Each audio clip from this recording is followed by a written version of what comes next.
이기현 의원님 말씀해 주시기 바랍니다. 네, 먼저 이 자리에 꼭 있어야 될 윤춘 장관과 그리고 차관 이하 문체부의 공직자들이 문체위 전체회의에 참석하지 않은 것에 대해서 대단히 유감이다는 말씀드립니다. 여러분들께서 지적하셨지만 윤춘 장관은 문화체육관광부 장관이 정부의 대변인이다라는 이유로 어제 저녁 국민들께 드리는 말씀이라는 호소문을 발표했고 본인이 직접 언론 앞에서 읽은 바가 있습니다. 정말 비참하고 참담합니다. 저희들이 문화체육관광산업의 진흥을 위해서 국정감사도 같이 진행하고 또 여러 가지 성과들을 내는 과정에서 장관의 합리성을 믿고 장관의 애국심을 믿어왔는데 이런 내란 사건에 대해서 장관이 국민들의 언론을 호도하는 이런 호소문을 발표한 것, 아무리 정부의 대표로 발표했다 하더라도 저는 있을 수 없는 일이라고 생각하고 아까 내란 선전죄라고 지적해 주신 박수현 의원님 지적대로 저는 이 문제 관련해서 법적 책임을 물어야 한다고 생각합니다. 아시다시피 12.3 내란 사건은 전시 상황도 아니었고 국가의 행정권과 사법권이 마비된 비상 상황도 아니었습니다. 선포 자체가 위법이었고 불법이었습니다.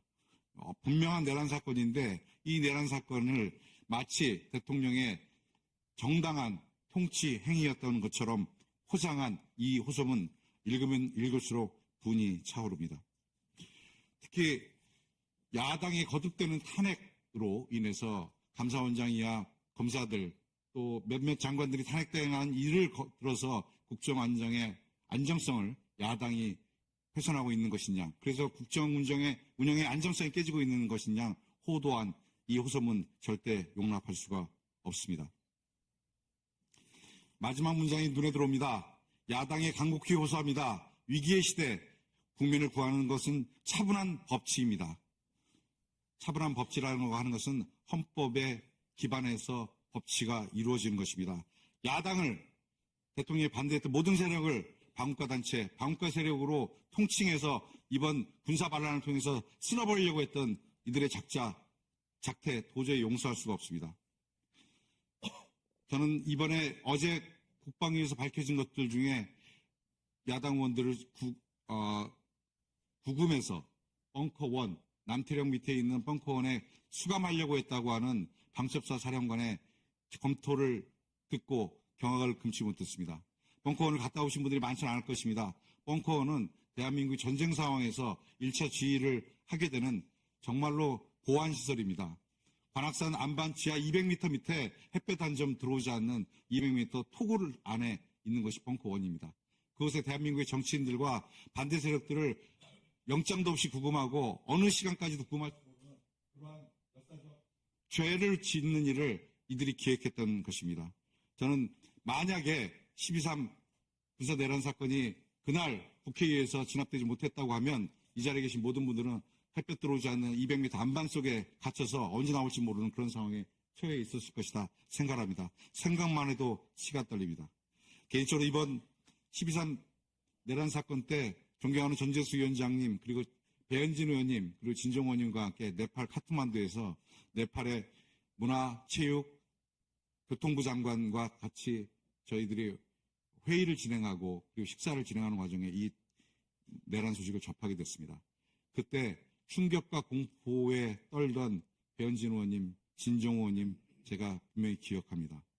그분들께서는 저희들과 호텔방에 들어와서 유튜브 켜놓고 한국에서 진행되고 있는 국회의 개헌 해제 의결 그리고 그로부터 3시간 반 후에나 나온 윤석열 대통령의 개헌 해제 과정을 유튜브 통해서 보면서 다시는 이런 일이 있어서는 안 되고 문명화된 민주화된 대한민국에서 이런 일이 있어서는 안 된다. 한국에 돌아가면 윤석열의 헌정유린 책임을 분명히 물어야 한다라고 분개하던 두 분을 기억합니다.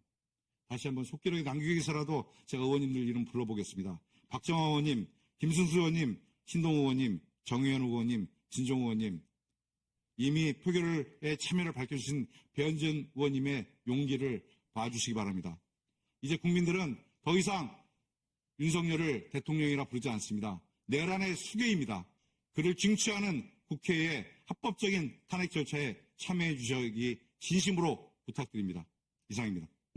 예, 수고하셨습니다. 다음은 강유정 위원님 말씀해 주시기 바랍니다. 어제 본회의에서 정부가 제시했던 것처럼 영화 발전 기금이 폐기 수순에 들어갔습니다. 시작을 살펴볼 필요가 있습니다. 2024년 3월 23차 비상경제민생회의에서 윤석열이 내란 범죄자이기 때문에 대통령 호칭 뺍니다. 돌발적으로 폐지를 선언한 부과금입니다. 윤석열은 12월 3일 밤 10시 30분 발작적으로 계엄 선포했습니다. 그런데 이 영발기금 폐지 선언 역시도 돌발적이고 충동적이었습니다. 정신 상태의 올바름 그리고 이성적 판단이 가능한지에 대한 시급한 점검이 필요한 상황입니다. 지금. 그러나 돌아보면 이 폐지 발언 역시도 상당히 돌발적이었다는 걸 알 수 있습니다.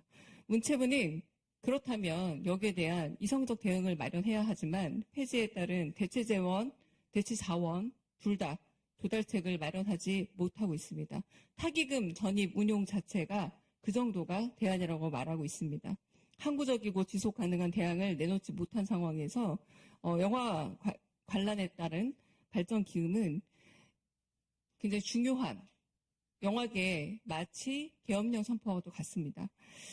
이 부분에 있어서 이미 합헌이라는 2007년 7월의 현재 판단도 있습니다. 제가 잠깐 속기록에 남겨서 읽어드리면 영화 관람객을 영화라는 당일 장르 예술 향유자로 집단적 동질성이 있고 영화 발전 기금 지출 용도는 영화의 장기적 발전에 기여하여 기금 집행의 궁극적 이익이 관람객에게 돌아감. 그러므로 인해서 이 부분은 합헌이다라고 2008년 12월 7일 헌법재판소의 판단이 있습니다.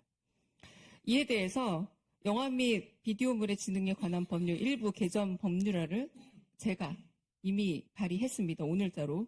이 반헌법적인 영화계 발전기금 폐지에 대해서 상임위 위원회 차원에서 빠른 대응을 촉구한다라는 첫 번째 내용으로 위원장에게 호소합니다. 두 번째 내용 같이 연이어 말씀드리겠습니다. 지난 3일 윤석열이 비상계엄 선포했습니다.